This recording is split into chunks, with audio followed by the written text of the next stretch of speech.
camp. เออ Đôi chi. เจ้าเขา Chỉ là car này. Đó chỉ là bố dùng chơi nha. เนี่ยโอ้ย Đó chỉ là car. Ừ, We thế can't mà pay nhá. cash. Oh, okay. Oh, okay. Take it. Insa cái nào cái sao? tôi lo mấy giờ là thẻ đó Cũng là thầy. khờ chỉ phải chơi mà đi take care Say no nó gì? ta là ở đây bằng cười đó nó nói Say đuối sao? Oh, that's special. nó nằm bên bên nè khờ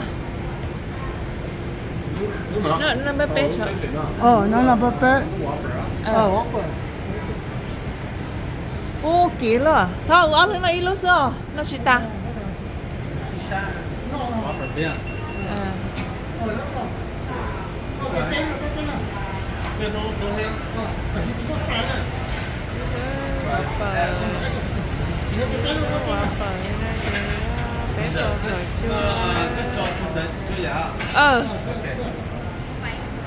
cho bằng cười giá thì thái tế đó cho nên là đi lúc ra bé bộ cổ cho nó lúc ở bờ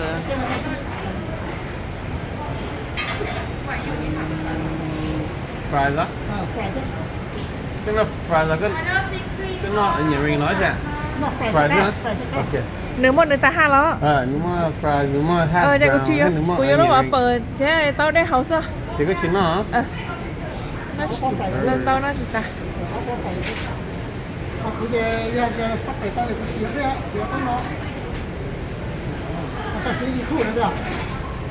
nếu mà include Đi khu cái là.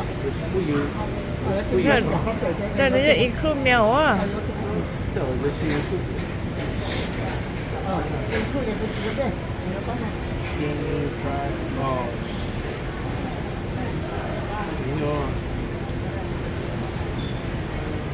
tụi nó giờ lại chơi có vô cái lú mèo này vô cái lú sáng về nó sẽ mò giờ giờ ở lú mèo gì lú sáng về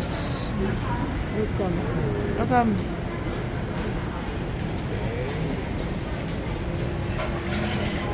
Ok, ngon. Thì